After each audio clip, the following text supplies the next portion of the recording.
শুভ দুপুর বন্ধুরা।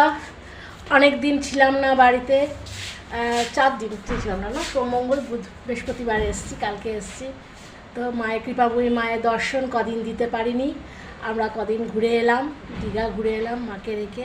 না, মায়ের ছবি আমরা নিয়ে গেছিলাম, সেখানে নিয়ে গিয়ে আমরা মাকে পুজো করেছি রেগুলার। মাকে তো উপোস রাখা যায় না, মায়ের ফটো নিয়ে গিয়ে সেখানে মায়ের পুজো করা হয়েছে, মাকে দীঘা ঘুরিয়ে নিয়ে আসা হয়েছে। হ্যাঁ, তো দিয়ে আজকে আবার আমরা এলাম আমাদের খাবারের যথারীতি খাবারের মেনুতে চলে এলাম। আজকে রান্না করেছি, ভাত করেছি, আজকে একটা নতুন ধরনের ডাল করেছি, মুগ ডাল করেছি, তাতে সবজি দিয়েছি, ঢ্যাঁড়স কুমড়ো দিয়ে ডাল, মুগের ডাল করেছি। এই ডালটাও আমাকে আমার দিদি শিখিয়েছে, দিদির থেকে শেখা এই ডাল। দিদি বলেছিল এই ডালটা করলে খেতে খুব ভালো হবে। ও আমাদেরও এসে নিজে হাতে করে খাইয়েছিল, আমার ছেলেরা তো খুব ভালোবাসে। তো আর করেছে যে আরেকজন চলে গেল ডেলিভারিতে।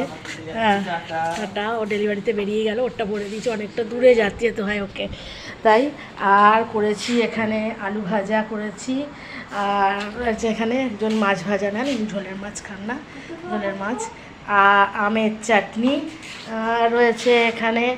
বাঁধাকপি করেছি, আজকে বাঁধাকপিটা করেছি মাছের মাথা দিয়ে বাঁধাকপির তরকারি করেছি।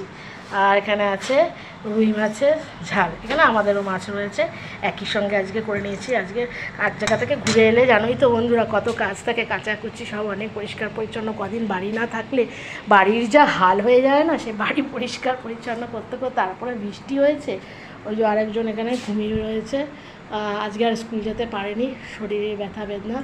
তো এই হচ্ছে আমার আজকের ব্লগ। দেখো তোমাদের কেমন লাগলো। কদিন তোমাদের জগন্নাথ মন্দিরের ছেড়েছি, দীঘার ব্লগ ছেড়েছি, আরও আছে কিছু, পরে পার্টে আর ছাড়বো, দেখবে কেমন লাগে তোমাদের। যদিও দীঘা এখন সবার কাছে ঘরের সমান। তো এই হলো আমার আজকের ব্লগ। টাটা।